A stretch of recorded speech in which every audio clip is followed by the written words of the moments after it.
Welcome to Undivided. I'm Brandi Kruse. Thank you for being here. Thank you for your continuing commitment to give common sense a comeback. Undivided is presented by our fabulous founding sponsor, 1530 Mortgage. You can visit them at 1530mortgage.com. And if you have not become a subscriber already, remember we do a bonus episode like this every Wednesday on Patreon and Locals, patreon.com/undivided. Or you can become a contributor on my Locals community, brandikruse.locals.com. And we have an awesome subscriber episode on Wednesday, including some reporting from the front lines of the migrant crisis in the city of El Paso. So you're not going to want to miss that. It's $5 a month to sign up on Patreon or Locals. We've got kind of a heavy episode today. I'm going to be honest with you, just in advance. I was on vacation for much of last week. I ended up leaving on Tuesday. And there was something that came out, I want to start with today, that came out while I was on vacation. And so I haven't really had an opportunity to respond to it with the full force that I wanted to respond to it, certainly. Our friend Jonathan Cho, who is now an independent journalist in Seattle, he was with Como TV News in Seattle until a disagreement over how he covered a Proud Boys rally in the state capitol. He now is a senior fellow and journalist for Discovery Institute, which is sort of a think tank of mostly conservative ideas. I guess that's how I'd characterize it, in the Seattle area. But Jonathan Cho has really continued the same brand of journalism that he was putting out there while he was with the mainstream media in Seattle. He's covering issues related to homelessness and crime. And most recently, he was on Undivided to share a story that he had worked on involving Seattle's International District community, where hundreds of people, mostly members of Seattle's Asian American community, gathered to protest against a planned homeless complex that's going to be built in their backyard. And their concern is that they felt like they weren't consulted really about it, and that they had a lot of public safety concerns related to a facility that could house up to 500 people who are experiencing homelessness. By any standard, this was and is a legitimate news story, and Jonathan Cho covered it as such. All they're asking for right now is some input and a moratorium, a pause, so they can discuss it and talk about issues like public safety. What's the plan for that? So like a good journalist, Jonathan Cho did some follow-up. He spoke to two politicians who have somewhat of a say over this homeless complex. One of them was Bruce Harrell. He confronted him at an unrelated event. And here's how that exchange went. How come they weren't consulted before you green-lighted this? Well, that's a leading question, what we call in law, and that's based on facts that are not in evidence, as we say in law. So this is a county project, and I believe they did some amount of outreach and research and talking to communities, and I know that they will continue to do that. So, is there anything you could do to stop this from coming in? Because that's what they want. They want a moratorium. So again, it's a county project, and so I'm very confident that they will work with the community, listen to the community, and work with the community, and we'll continue to do that as well. Now, was Bruce Harrell particularly happy to see Jonathan Cho? Probably not. I mean, Jonathan Cho's style is very in your face, I will admit that. But Bruce Harrell, being the mayor of Seattle, who is presumably not scared of one journalist asking hard questions, manages to answer, not the answer of the century, but at least takes it in stride, makes a joke in the process. Well, that's a leading question, what we call in law, and that's based on facts that are not in evidence, as we say in law. Now fast forward, and Jonathan Cho went to a press conference held by King County Executive Dow Constantine. Now the press conference was about the county's youth jail, but it's not uncommon for journalists to ask unrelated questions at a press conference like that, and that is exactly what Jonathan Cho did. Here is what followed. Executive Constantine, I have a couple of questions related to public safety. So basically, Sorry, we'll take any other questions offline. Thank you very much. Follow up with you. Mr. Constantine, I'm asking a question about the Chinatown International District. Why are you ignoring me? The vast majority of Chinatown had a rally in Hinghey Park this past weekend, accused you of being racist against the Asian American community. Would you put a temporary moratorium on this project? I'm glad to have Leo come talk to you about this. How about you? When are you going to face the Chinatown community? I'm in the Chinatown community continuously, but... So why not put a moratorium on this before public input? You're not actually a journalist. You were fired for promoting the Proud Boys. So we talked with reporters like those in the room, and we're not... So you're not talking to me anymore and accuse me of promoting the Proud Boys. You're an elected official. Why not put a moratorium on this project and get public input. First, let's be clear. The question that Jonathan Cho asked is a legitimate question by any journalistic standard about a legitimate news story. Executive Constantine, I have a couple of questions related to public safety. But rather than simply answer the question and move on, much like Seattle Mayor Bruce Harrell did, King County Executive Dow Constantine needs his female staffers to run block for him, pulling him away from the press conference and then trying to get between him and Jonathan Cho as Jonathan Cho pursued Dow Constantine for answers. Mr. Constantine, I'm asking a question about the Chinatown International District. Why are you ignoring me? And as Dow Constantine, someone who wants to be the next governor of the state of Washington, frantically pushed an elevator button to get away from a big, scary journalist, his staffers continued to play interference until Dow Constantine, with cracks in his voice, clearly nervous and flustered at the line of questioning, says this. So why not put a moratorium on this before public input? You're not actually a journalist. You were fired for promoting the Proud Boys. So we talk with reporters like those in the room. You are not a real journalist, he tells Jonathan Cho, as if it is up to politicians to decide who the real journalists are. I would note that the two other journalists who were at the press conference that day didn't work for mainstream news outlets either. They worked for independent publications, Publicola and Converge Media. In fact, Seattle has a rich history of independent news outlets that make up the entire media ecosystem. I mentioned a couple of them there. You could also throw in the Seattle Bike Blog, the South Seattle Emerald, and hell, even The Stranger wouldn't be considered mainstream news, yet politicians fall over themselves trying to get The Stranger's endorsement in Seattle. So what would the difference be between someone like Jonathan Cho, who's working for Discovery Institute as a journalist, and journalists who work for outlets like Publicola, The Stranger, the Seattle Bike Blog, the South Seattle Emerald, all of whom show up at press conferences regularly or reach out to politicians for comment regularly, and there doesn't seem to be a problem at all? Well, the difference is that those independent publications align with Dow Constantine's worldview. Those independent publications push progressive ideas. So the problem isn't that Jonathan Cho is an independent journalist. It's that he's not the right kind of independent journalist. And even Dow Constantine's own staff admitted it. Your office is not responding to me. No, that's the problem. That's because we are answering journalists' questions. Yeah, I'm a journalist. I just want to let you know that. I'm a senior fellow. You are not with a media outlet that is... I am. It's called fixhomelessness.org.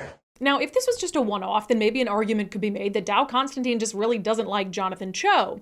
The problem is that Dow Constantine has a documented history of dodging hard questions, even when they come from the mainstream media.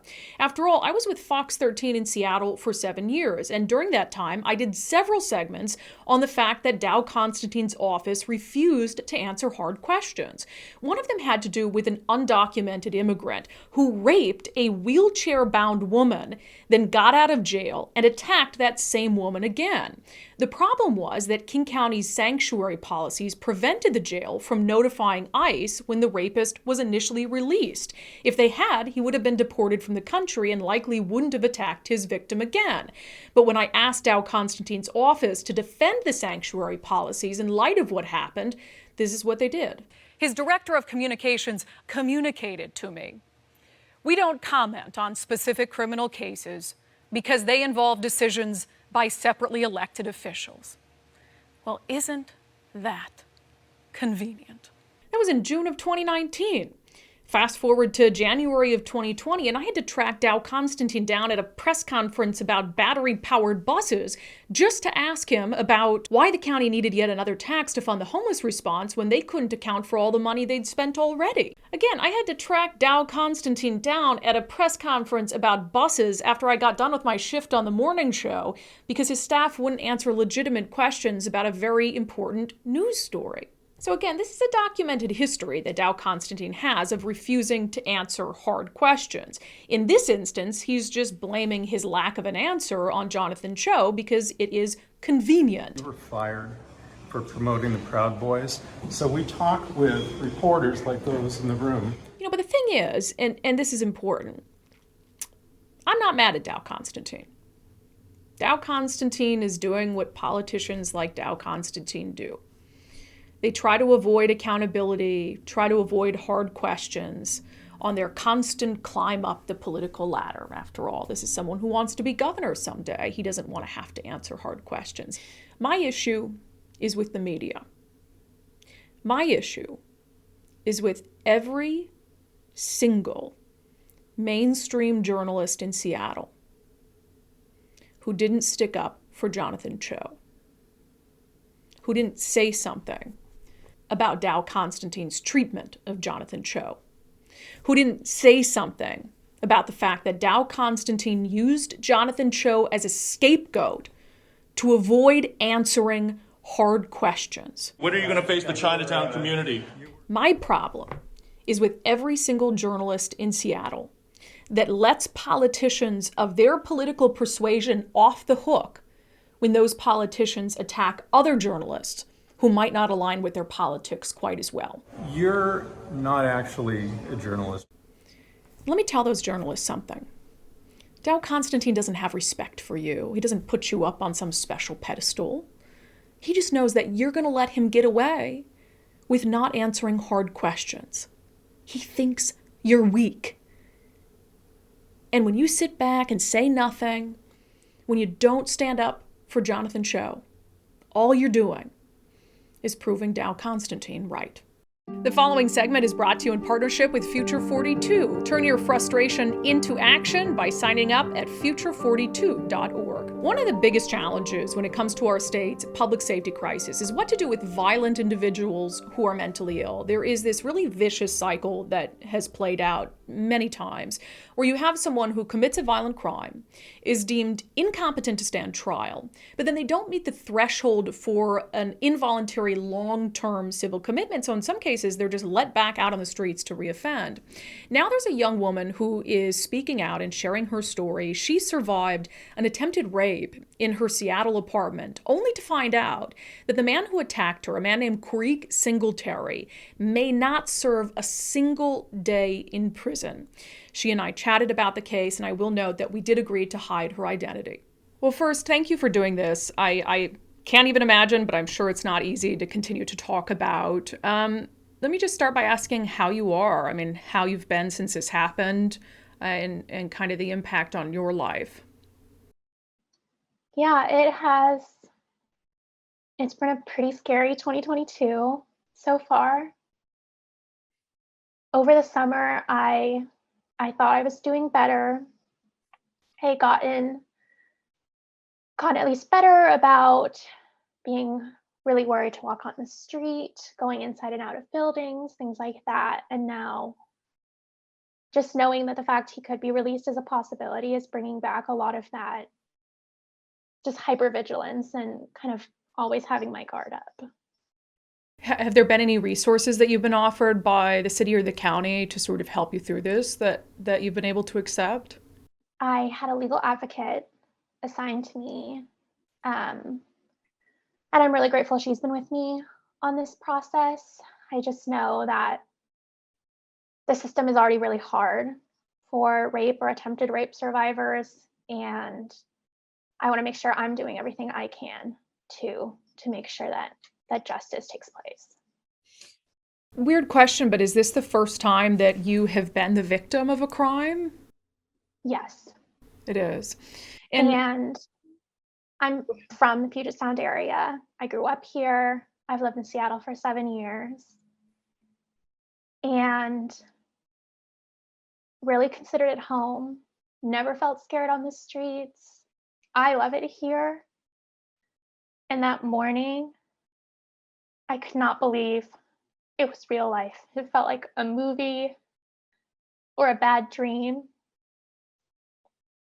And I just want to make sure it doesn't happen to anyone else.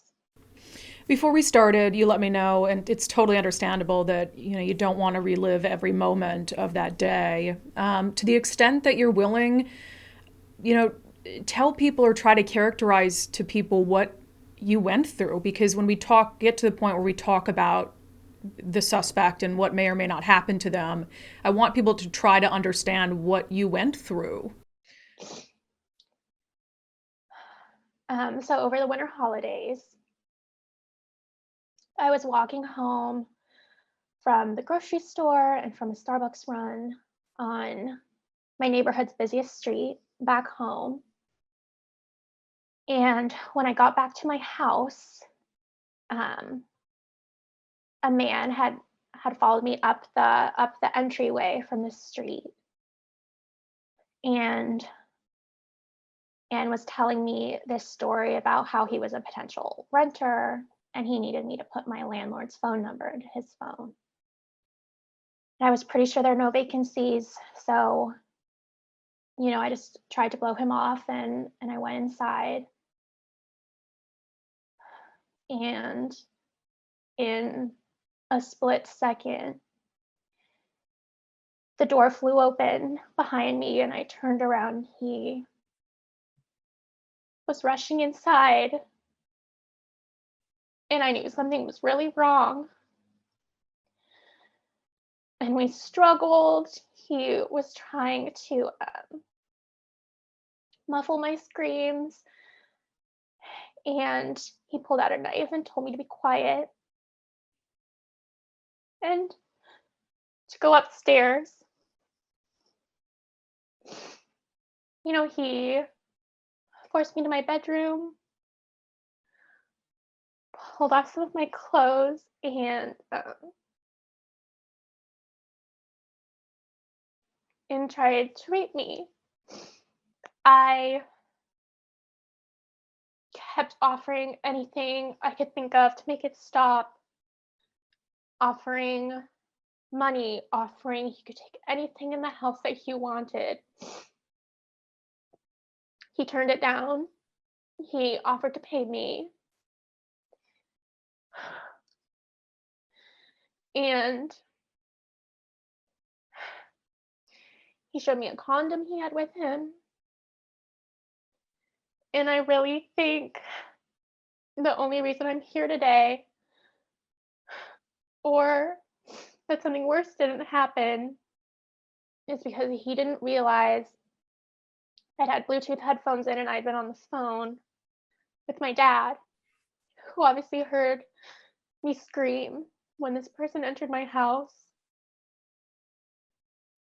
and called 911.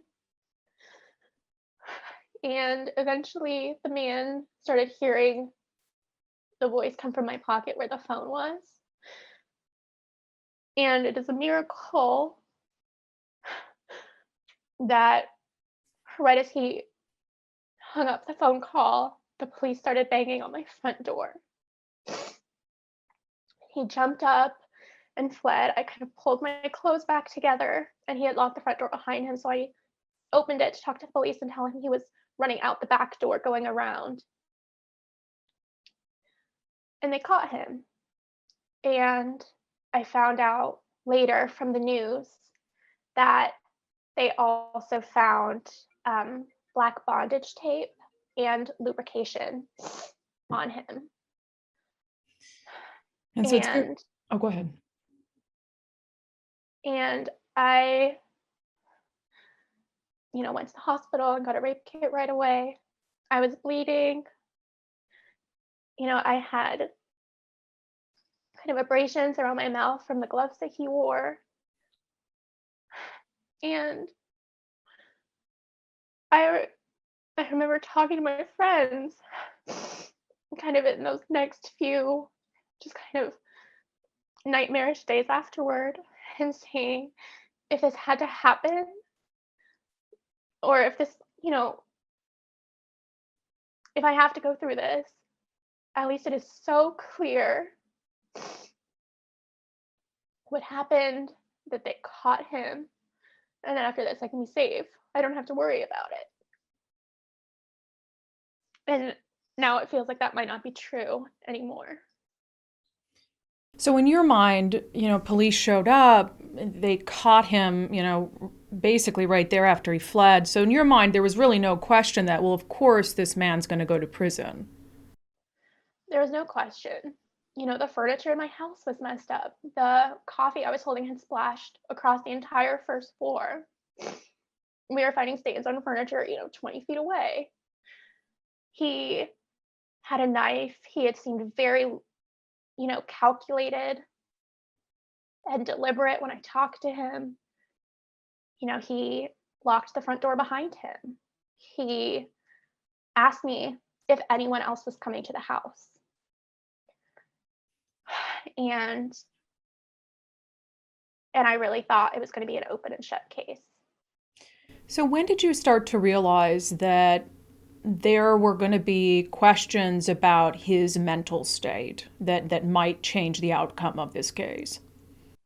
So in early February, I got a call from my advocate saying that the attacker was being recommended for mental competency, like restoration or treatment at Western State Hospital, which is a state-run psychiatric hospital. And my first question was, is he going to try to plead, not guilty due to insanity or something like that?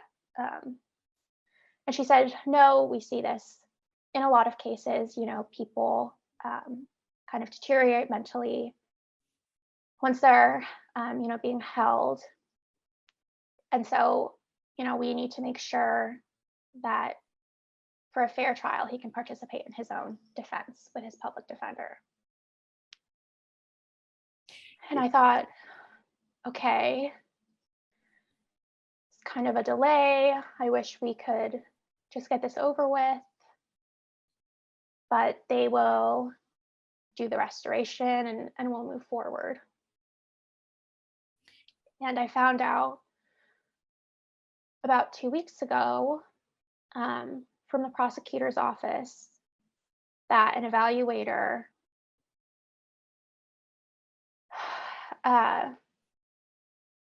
found him mentally incompetent, not capable of standing trial, and that the charges would likely have to be dismissed. And did they give you information as to what would happen to him if that were the case? So if someone is found too mentally incompetent to stand trial, but still has, some psychiatric conditions, especially ones that might make them a danger to the public, they're considered for civil commitment.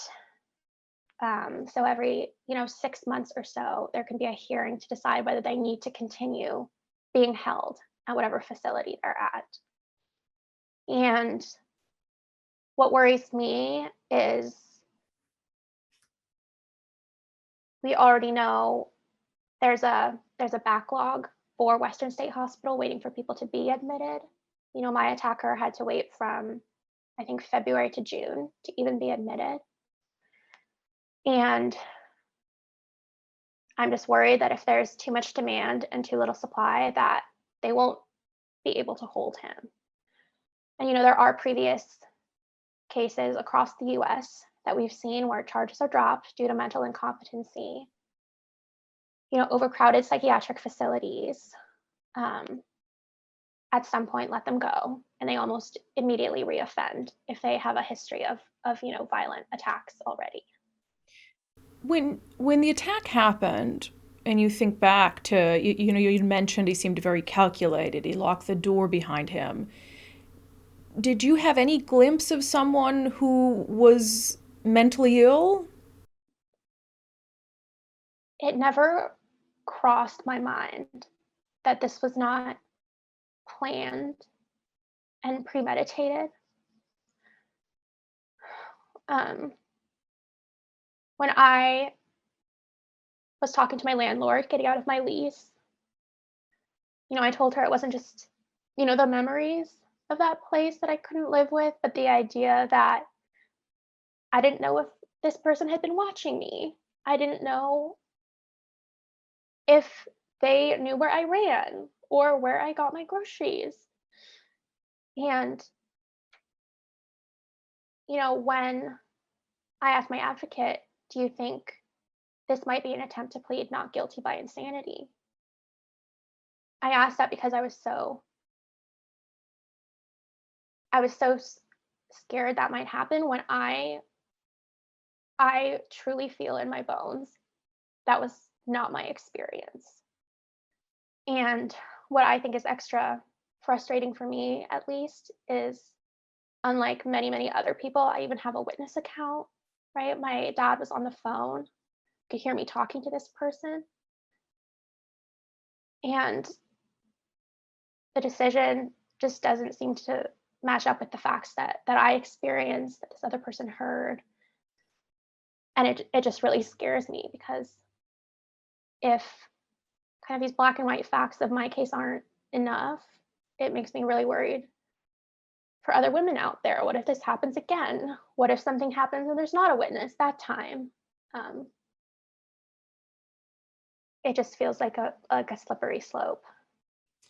And I do know, a long time ago when I started in Seattle, I was covering crime and justice, and there seemed to be a lot of instances of people who were, deemed incompetent to stand trial, but too competent to be civilly committed. And there was like this group of people who fell through the cracks and just wound up back on the streets. What would your message be to elected leaders, to prosecutors about what you would like to see change or what you would like to see fixed? I think it's just like you said, we need to fix those cracks. If one agency or branch of government, needs to hand off the process to another, then we need to make sure there's no gaps there, right? That there aren't these, exceptions to the rule, which unfortunately, to your point, there seem to be a lot of that, lead to these vicious cycles continuing. And for you personally, without obviously giving too much detail, you already said that you don't live in that apartment anymore. You said earlier that you love Seattle, you consider Seattle home. Are you still living in Seattle? I am.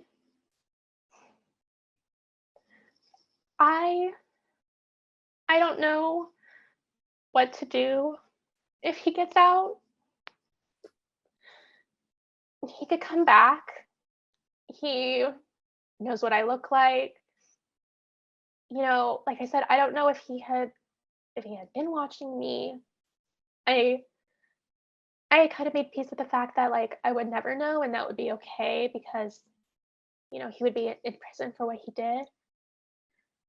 And now I wonder if I can stay or if I should stay or if that puts me at risk of this happening again, and maybe I wouldn't be lucky enough to have someone on the phone or to live as close to a police station, or I wouldn't have time to scream. It just scares me that there could be a next time and that next time could be worse. To close with, and I think you alluded to this at the beginning, but and I to the extent that I can understand why, but you're obviously this still impacts your life and your mental well-being in a very profound way. I think that's very obvious and understandable. So why are you willing to talk about it? Why are you willing to do this interview? Why have you been willing to talk to others about this horrible thing that you went through? I really don't want to. But I think sometimes bringing light to a situation is the only way to get it fixed. And like I said, I feel like if this is happening to me with so much evidence, with the attacker being caught running from the scene of the crime, I have a flexible job that was very understanding when I needed to take mental health leave, or an amazing support system. And if I can't get justice, it makes me scared for everyone else's case out there. And I really hope that speaking up can make a difference, not just for me, but hopefully bigger than me. Well, I know there's scheduled to be a court hearing on Thursday. I don't know if that's going to be continued again, but we'll certainly be thinking about you throughout the week and following up with the prosecutor's office to see what happens here. But I really do appreciate your willingness to take the time to talk to us. Thank you. I really appreciate you showing light on this issue too. Now, I have been in contact with the King County Prosecutor's Office about this case, and they say they have multiple senior deputy prosecutors working on it, that they have asked for a little more time to figure out if there's anything they can do to push back against the finding that Mr. Singletary is incompetent to stand trial. If that's not successful, then essentially he'd be transferred to Western State for a 72-hour hold, and then Western State would decide whether he meets the criteria for a long-term civil commitment. If he doesn't, then it is possible that he winds up just back out on the streets, which is, of course, what the survivor in this case fears the most. I will say that this has been a problem in Washington State for a long time, and it's a problem that lawmakers in Olympia are keenly aware of. One, that our mental health system is absolutely in shambles. I mean, under Governor Jay Inslee's leadership, Western State lost its national accreditation. And so certainly the mental health system has been a mess for years. But also the fact that, you have politicians who say that they care about survivors and they want justice for survivors, but they have yet to find a meaningful solution as to what they can do to close this gap, to keep violent offenders from falling through the gap in this way. So coming up next week on Undivided, we're going to speak to some lawmakers and ask them about what kind of action they're willing to take and what kind of action they can take to try to make a difference in cases like these. The previous segment was brought to you in partnership with Future 42. Turn your frustration into action at future42.org. One of the most controversial issues in the country right now is elections and whether they're secure and whether your ballot goes from point A to point B and ends up where it's supposed to be, etc. I mean, there are still people who question the results of the 2020 election. There was this interesting report that I came across from the Bipartisan Policy Center, and they try to look at issues like voting from a bipartisan perspective and try to improve confidence in it. And they're out with these recommendations about how ballot pre-processing can increase confidence in elections. And so I had on Rachel Ori. She is the Associate Director of Elections for the Bipartisan Policy Center to talk to me about what they found. Rachel, welcome to Undivided. I always love talking about elections, how we can restore faith in elections. So give people a quick introduction of yourself and what it is you do. Thank you, Brandi. I'm so glad to be here. My name is Rachel Ori, and I'm Associate Director of the Elections Project at the Bipartisan Policy Center. So the Elections Project at BPC, as we call it, has been working for much of the past decade to create bipartisan solutions to election administration challenges this country has been facing. Clearly, the scale of our work ramped up quite a lot over the last couple of years. And so we work primarily with connecting election officials with the policymaking process. So making sure that when we're talking about reforms, that the people who actually have to implement those reforms are a part of the conversation. What do you think some of the biggest challenges are that we're facing when it comes to elections in this country? So the obvious one is voter trust. Despite having little evidence of any kind of wide-scale fraud that took place in the 2020 election, that myth has been capitalized on by candidates, and I think unfortunately has spread to about a third of the country now has doubts about the legitimacy of the 2020 election. So rebuilding that kind of core trust and faith in our democratic process.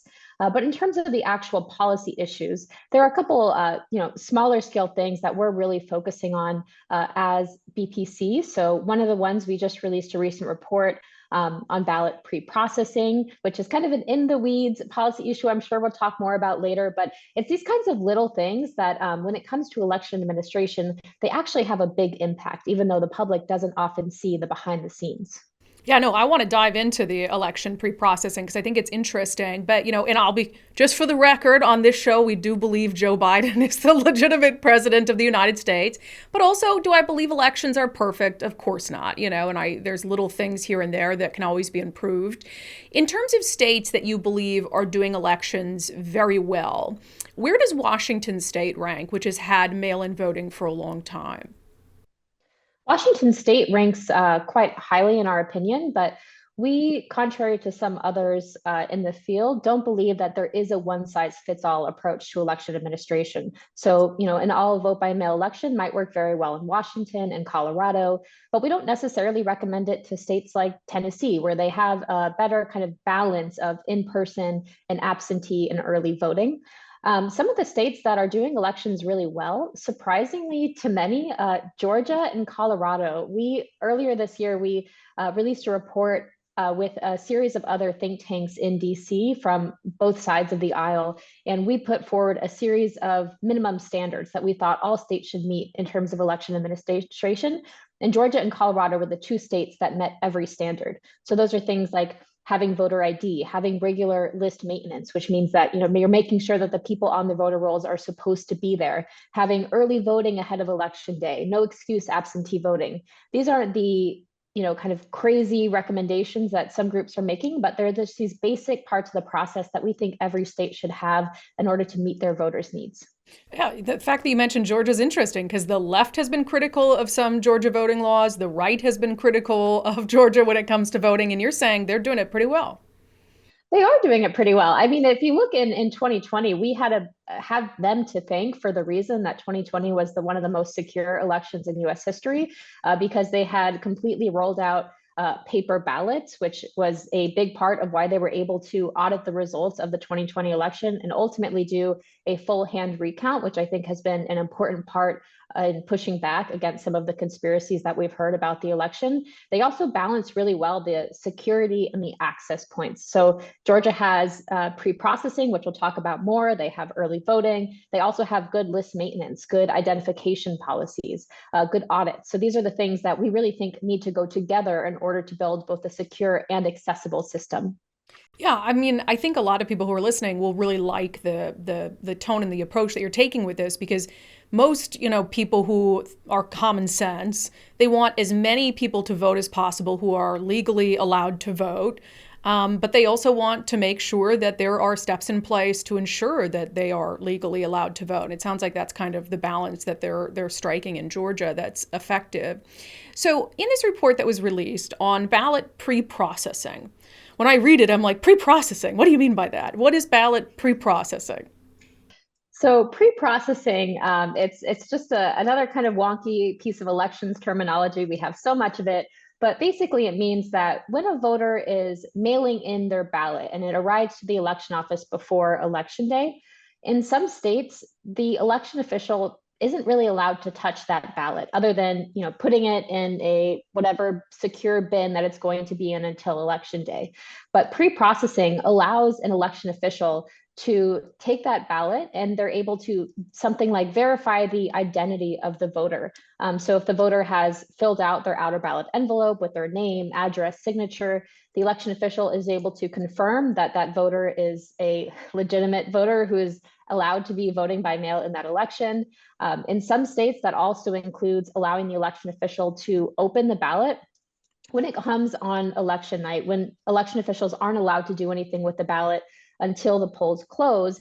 That creates a big backlog, and it can take hours and hours to so much as open ballot envelopes and unfold ballots. These kind of small parts of the process that should be able to be done beforehand, and you can do that securely without any risk of releasing results. So it's really just giving election officials a head start on some of the processing and counting, rather than making them do it all after a really long election day on election night.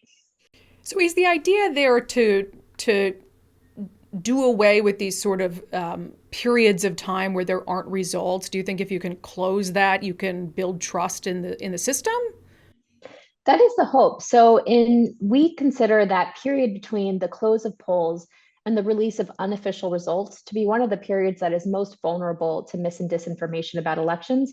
We saw that start in 2020 when we had about 5 days until we were able to get Pennsylvania's results in, till we knew who the winner of the election was. And that was really when these conspiracy theories started to spread. And we saw that over the last couple of years, as we've seen more and more candidates claiming victory preemptively. They often do it in that period. And Pennsylvania is one state that currently does not allow any pre-processing ahead of election day. And so we could see a repeat of what happened in 2020, in 2022, and future years if they don't revise that policy. Yeah, in Washington State, for folks who aren't familiar, we do allow pre-processing. They, are able to check the signature ahead of time, make sure the ballot is from a legitimate voter. And I believe it goes all the way up to the point of being scanned in, but not tabulated, is my understanding of how Washington's works.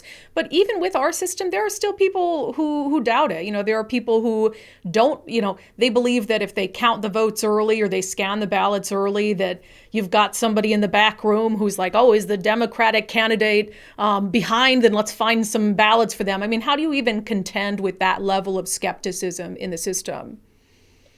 That skepticism is certainly there. We consider it to be unfounded because any sort of tabulation equipment is, if you have pre-processing in which ballots are being scanned into the tabulators, they are restricted from producing those results. So they might be scanned, but there is a software limitation that says that until it hits this time on election night, no one, not even the election official, can go in and try to tabulate those votes. And the tabulators are programmed typically with bipartisan teams. So it's not like an election official, say you have a Democratic county and people are skeptical of the election official. They can't go on their own and tabulate that machine preemptively.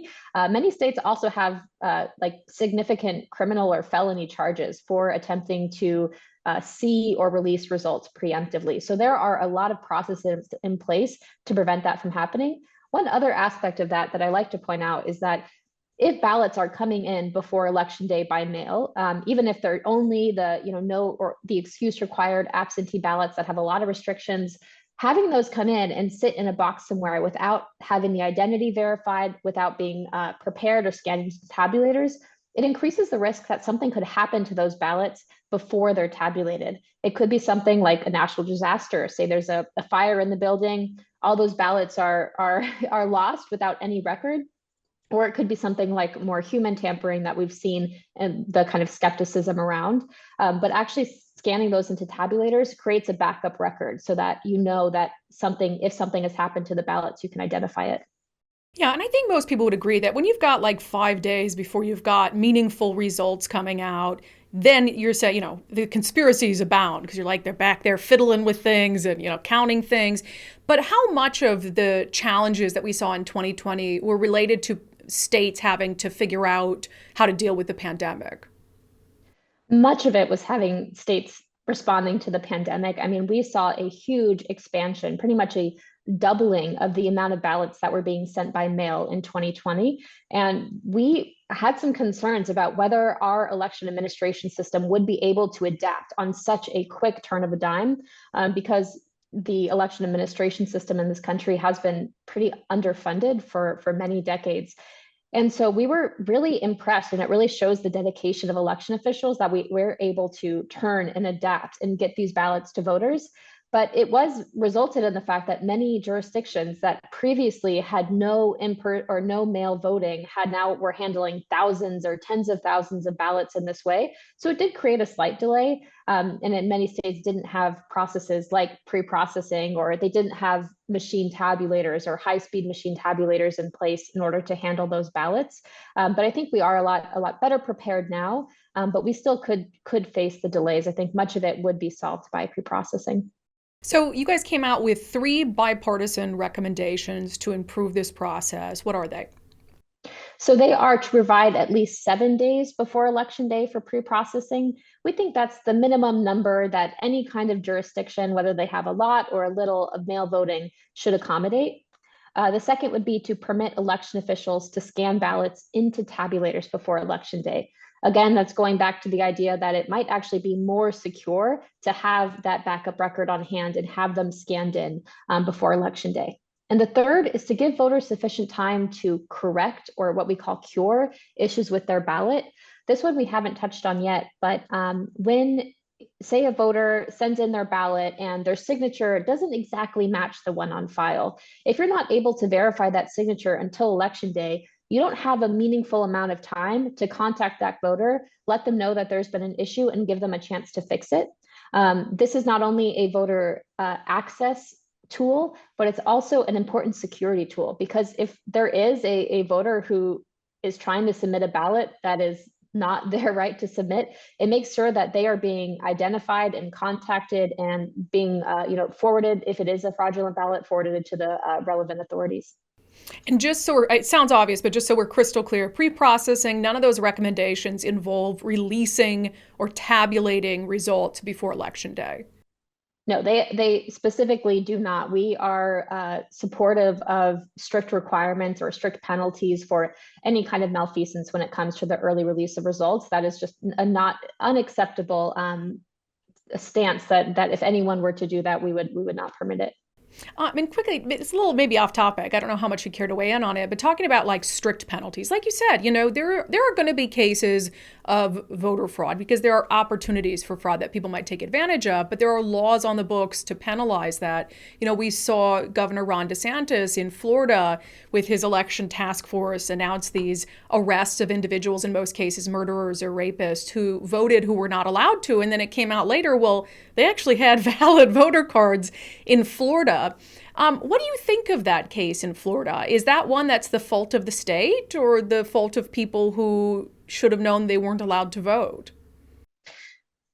So it's funny. I was just listening to a recent podcast of yours before this on not jumping to conclusions. So I will say that I am not an expert on the insides of this case, but everything that I've read really points to the fact that it was the fault of the state in communicating to these individuals that they had the right to vote. They had individuals there, signing them up, not giving them a warning.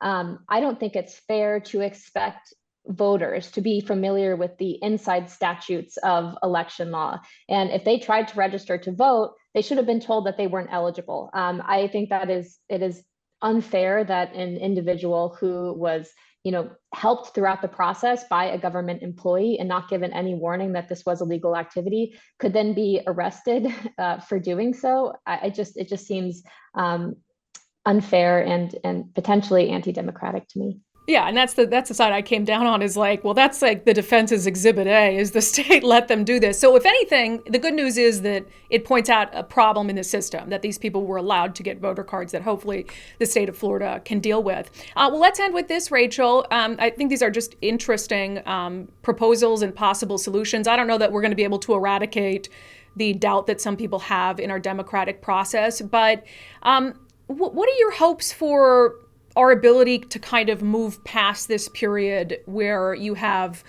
presidential candidates and candidates for governor calling into question the legitimacy of elections? What do you think it's going to take to be able to get past that?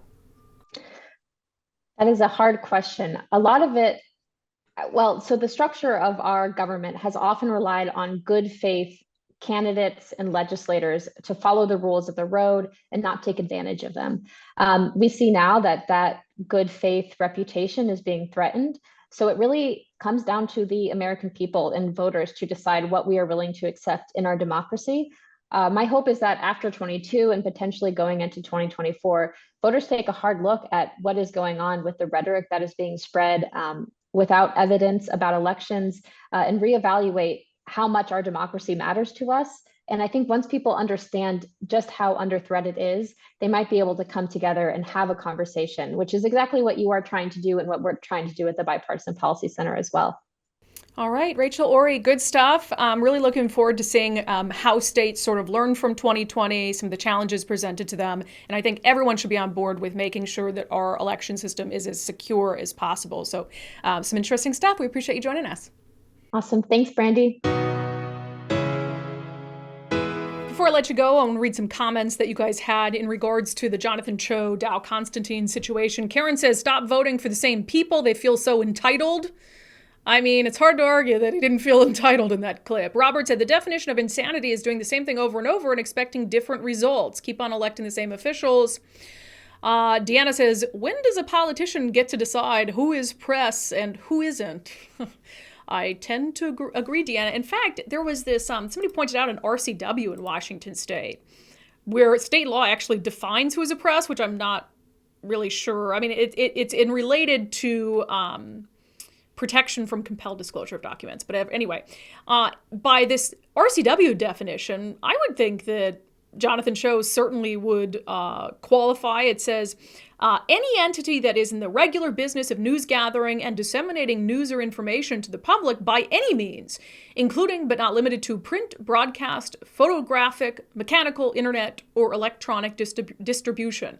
Doesn't say anything in there about whether it's mainstream media or not, how they disseminate information, just that you're in the regular business of news gathering and dissemination, which clearly Jonathan Cho is. All he does is gather information and disseminate it to the public. All right, let's see here. A couple more comments from you guys about this whole ordeal. Renee said, the camera person should call the police, accuses one of Dow's staffers of unwanted touching, which that is a good point. That is a good point. I mean, if Dow Constantine was in danger, you would think that his plainclothes security guards who were with him would have stepped in, but they didn't. Instead, apparently Dow Constantine has to hide behind his female staffers. Larry says accountability doesn't exist in this state. Let's see. Shell says, so sad, go Jonathan. Steve says a bunch of juvenile babies. I agree. It's like, answer the question and move on. Instead, you had to run out, hide behind your staff, go down a private elevator, and the whole thing just made Dow Constantine, I think, look really silly. And I agree, very juvenile. All right, that's it for this episode of Undivided. Thank you for being here. Thank you for your continuing commitment to give common sense a comeback. Don't forget, if you love Undivided, become an Undivided subscriber to help support this mission to give common sense a comeback. You can do that in two ways, patreon.com/undivided, or by becoming a contributor on my locals community, brandikruse.locals.com. Thank you to the founding sponsor of Undivided, 1530 Mortgage. Visit them at 1530mortgage.com.